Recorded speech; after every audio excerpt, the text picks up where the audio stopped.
Ladies and lads, it's Spag. We're back again with another analysis video, this time on the match which took place in the LCQ top 8 between Dimeback from Korea versus Pekos from Japan. Now forget about the World Tour. This was by far one of the hypest sets of Tekken that I have ever witnessed, and I feel so lucky that I was actually there to commentate it at the arena. This match had everything. Everything you could think of. It had slow-mos, it had perfects, it had comebacks, it had everything. It had everything, and if you were there to watch it on the stream, you would know exactly what I'm talking about. But outside of all of that, there was also some very interesting Tekken for us to analyze. So let's jump right in. Rightio, here we go. Pekos versus Dimeback, man, this match was so good. Initially, to talk off the bat, what do I think about this matchup? I don't think it favors one over the other. You know, obviously, it all depends on who plays the best on the day, to be honest. You know, there's both characters can do pretty well versus each other. But we have a lot to talk about, and especially straight off the bat here, I'm going to show you. Right there. Do you notice that what happened there? Let me show you one more time. So, straight off the bat, and we're going to see this throughout the set. Dimeback going for a down 4, generic down 4, into sidestep. Now, we're going to be seeing that a lot through the set, and it's something I touched upon in the Arsalan versus Knee match, that the generic down 4s are a really good move to set up whiffs. You want to set, a lot of opponents like to press maybe a down forward 1, or they like to do something after getting hit by a down 4. So you're going to see Dimeback do that a lot. A down 4, sidestep, try to bait a move out of Pekos. 1-1-2 punish into dash, and I want to talk about that quickly as well. You know, something which is sort of in a high level, right? So dashing up after you do a punish, after you have plus frames, it's really good. How does he hit? Back dash. Now the reason why he did that is because there's so many different options that Dimeback had after getting hit by 1-1-2. He could have sidestepped left, he could have sidestepped right, he could have backdashed, he could have done back 3, he could have done anything, he could have done parry or whatever. What Pekos did there is to dash forward once and block in order to realign himself with Dimeback had he gone for a sidestep launch or a sidestep something. Dashing up neutralizes your opponent's sidesteps. So if they sidestep left, dashing up will realign you with him. Sidestep right, the same thing, it will realign. So that again is something that you may have missed, but is very important in high level gameplay. Nice tech roll duck, here we go, nice. So Dimeback does like to go for that a lot. He likes to go forward to cancel into the low. It's a great way for Asuka to get in. Oh, and there we go again. So Pekos really making the right read straight off the bat. Side stepping to realign himself with the tech roll. So straight after the combo, side step, boom, back to catches Dimeback, duck in, and gets the round. There we go, look at these Repukins, and this is something that is really specific to Gi, Sakuma, and you know, Eliza, to be able to keep you out with those fireballs and really catch you overextending, which is exactly what Dimeback did. You know, he was getting a bit like agitated, he wanted to run in and got counter hit. So look at this wall pressure coming in right now from Pekos. Nice low parry here. Goes for the back 3 to get the Oki. This time sidesteps and goes for the low, because the last time he went for the mid. But Dimeback guessed right. He ducked again. So it's pretty good mind games. And there we go. Look at that beautiful whiff punish. I want to show you again one more time in slow motion. So this time he goes for a while standing 1+2, which is I think -2 on block. And again, Dimeback has so many of these setups, which makes him so scary as a player, because we see the down 4 sidestep. And this time he goes for a while standing 1+2 into sidestep and forward 2. Beautiful. Even though the combo sucked, yeah, that was a terrible combo. Gets the parry. I think, yeah, wakes up with the while standing 4. Pekos finishes with 5. So I mean, that was a bit of a choke there from Dimeback, but you notice that, you know, Dimeback does have a lot of these setups, right? Down 4, while standing 1+2, and then he'll sidestep and bait a whiff out from you. So just good stuff. So both guys trying to play some keep out right now. Back 3s, up forward up forward 3s. Pekos himself as well. Again, I mean, look at this, guys, ladies and lads, just check it out. I mean, how many of these setups does he have?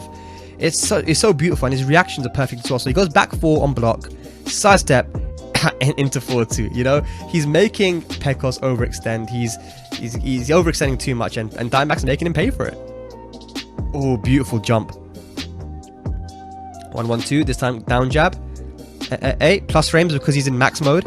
So he actually got a counter hit there. You can't really mash after that, because he is plus after the max mode. Another sidestep punish, no combo. Beautiful back 3-2. And you know, back 3-2 versus Asuka is a really good move to use because it's got good tracking, but it also is a knee, which means that Asuka can't reverse it, right? She can't reverse knees, elbows, you know, those sorts of moves. So a pretty safe move there from Pekos to throw out. You'll notice that Dimeback went for a sidestep 4 to try to sidestep here.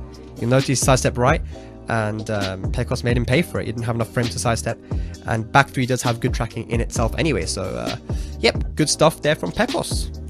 Look at him, he's feeling himself, patting himself on the shot. He's like, yeah, that was good.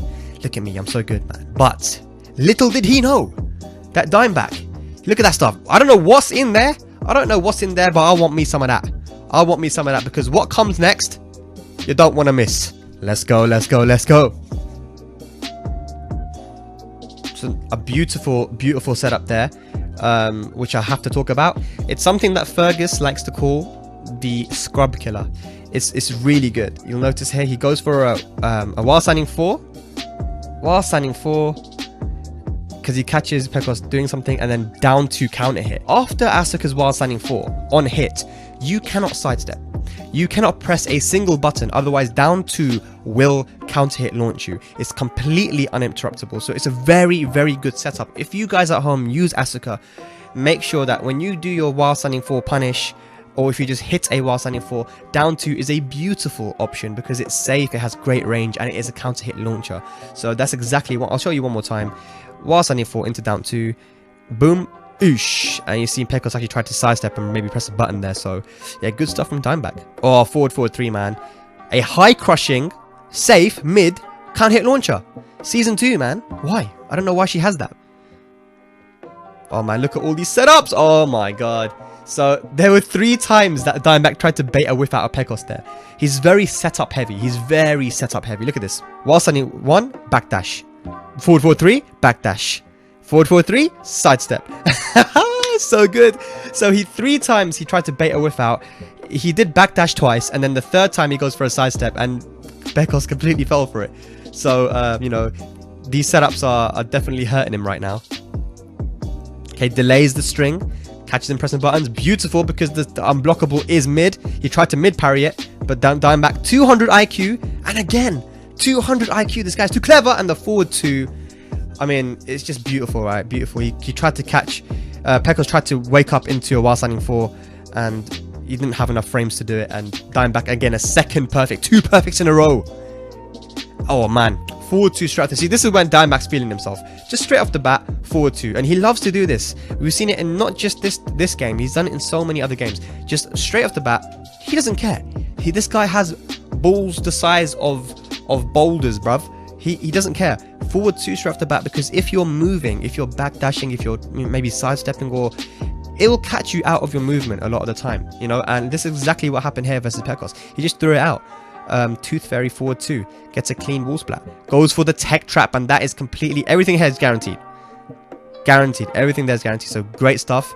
Catches Pekos pressing buttons, and then dash up into down 4. So that is 3 perfects in a row. 3 perfects. Can I show you the commentary? Oh, he's ascending.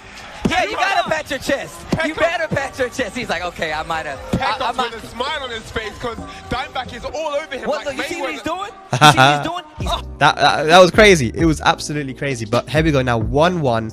Let's move on to the final match, and this one was completely crazy. Final match, we're on the Mr. Howard stage. Mr. Howard. And this game was incredible as well. Went right down to the wire. Let's analyze. So we've already talked about Dimeback having those setups. Again, straight off the bat, down 4 sidestep. You're seeing these setups now, what Dimeback's doing. But have you got Pekos going for the orbital forward 1+2? It's a really good move because it'll catch you also out of your movement as well. But Pekos overextending there, gets counter hit. And again, man, look, you know what? Why Dimeback is doing this, and it's very clever. It seems random, but it's not. Pekos loves to get up, tech roll, get up, and press a button. And you'll see it here if we slow it down. Pekos gets up, he tries to press a button, he tries to do a get up 3, and Dimeback knew while you're doing that, you're not blocking. So I'll just run up to you and do forward 2. Really great read there from Dimeback. It looks random, but that certainly wasn't. Okay, good punish there. And you'll notice again, Pekos getting up and pressing buttons, and it's really killing him right now. So Dimeback up right now. Tried to go for a big read because he noticed that Pekos did low parry the first time. So he went for the mid. Okay. Now, but after back 3-2 and max mode, you are +1. So Geese is +1 here. But he was hoping that he can get a punish.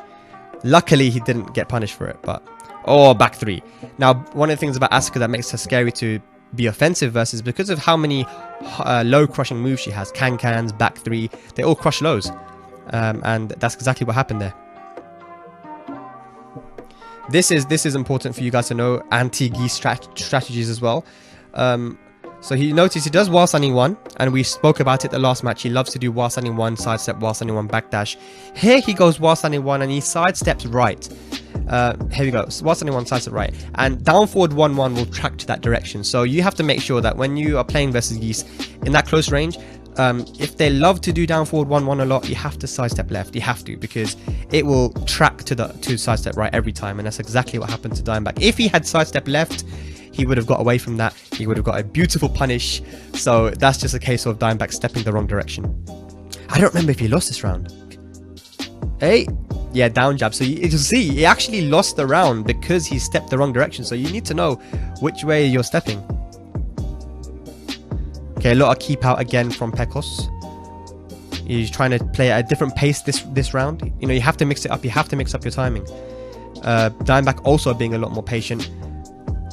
Okay, a lot of Repukens, and you know, Geese will have issues punishing Asuka's back 3 because he has issues in general punishing things which have good pushback, and that's why you're seeing Dimeback use it a lot. So he has good pressure. He has the life lead right now. Look at that, using the sidestep 4 as well because Asuka's a very defensive character, can get a lot of counter hits. Oh, here we go, man. Geese with the wall. Look at this combo damage, man. Nice again. Dimeback, you know, he's guessing right in these situations, you know. Pekos trying to guess right when he tech rolls, but Pekos too good. But here we go, Dimeback once again going for that big read, forward 2 straight off the bat, and it's not going to work every time, you know. But it hit Pekos once. He getting a bit too excited here, and Pekos punishes beautifully. Oh, beautiful! Look at that. This time he actually, because of the range he was at, the down forward 1 whiffed. So whilst in 1+2, and that was he sidestepped right. But I think it was because the down forward 1 whiffed. If he was closer range, that down forward 1 would have hit. So it just goes to show as well that Tekken can be such a funny game sometimes. It can come down to the smallest range, you know, that can save you or break you in this situation. So nice punish again from Dimeback. Alright, finishes the combo with down forward 3 so he can get some Oki, but a good wake up from Pekos. He delayed it, he side rolled and messed up Dimeback's timing. Okay, goes for the mix up, and you know, you can actually duck between that. So if you will see here, bam bam, so he could have ducked there in that situation, but he took the mix up, and it's very hard to block that, but you can actually block both the mid and the low. You have to do a fuzzy guard, but it's pretty hard to do. Here we go. And Dimeback dying here, and the reason why so after the rage drive, after Asuka's rage drive, you can go for a forward 1, which would have done a lot more damage, but he wanted better Oki opportunities here, because if you look at Pekos's health, he has enough health to survive no matter what Dimeback does here. So instead of doing the max damage, Dimeback goes for Dimeback 3, and he wants to be able to get some Oki, but Pekos managing to finish it there. So here we go, final round. And there was so much on the line here because it's the LCQ, right? This is loser bracket. So nice up forward 3 from Asuka. And the beautiful thing about that move is it crushes lows, it counter hit launches, it's safe, and it tracks to Asuka's weak side as well. So a beautiful move there and great timing from Dimeback. Tried to parry, but Pekos too clever. Okay, mix up time, doesn't duck the string. There we go, mix up time again. This time, he keeps on going mid. Okay, down 1+2 into guaranteed forward 2. Look at this. Tried to parry there, if you notice. He actually tried to parry here. We'll slow it down. There was the parry, but the can is a low. It starts as a low, so lucky for Dimeback, he didn't do a mid. If he did, Pekos probably would have won. It's very interesting, this last bit of engagement here. So I'm going to slow it down for you. Gets the punish. Down forward 1-4, and you notice once again the reason why that hit is because Dimeback sidestep right. You can't sidestep right versus Geese's down forward 1. It's just not possible. Down forward 1-4, counter hit. Here we go, down. He's plus. He's trying to catch Dimeback ducking here, but Dimeback's being really patient. That's plus because he's in max mode. Once again, this is plus as well for Pekos. Dimeback not ducking. He's not ducking, and here we go. Just tip range, down forward 4. Beautiful stuff from Dimeback, using a long range mid poke to keep Pekos out, and he manages to take it in such clutch fashion. I mean, that was one of the most hyped matches I've ever seen. So ladies and lads, that's going to do it for this analysis video. I hope you learned something. Obviously, it went right down to the wire, but we've seen how Dimeback plays with so many setups. They're really good in short tournament sets, and his reactions were also really, really good. We also saw from Pekos some very, very solid geese pressure and punishment. So I just want to say to those two guys, you know, you guys gave us one of the best matches that I've ever witnessed in Tekken in general. So kudos to both of you, and I hope to see you guys at more tournaments this year in 2019. But before I go, guys, I want you to check out this special deal we're having on G Fuel, 30% off in association with UYU. If you can, please use the code UYU. This is really big for the team, a team which has allowed us to witness some of the best Tekken in the world in both 2017 and 2018. It would do a lot for them and for myself as well. So if you buy this usually, or even if it's your first time, give it a go. Only available up until the 22nd. Aside from that, let me know in the comments or on Twitter which match you would like me to analyze next. Until then, I've been Spag, and I'll see you next time. Peace.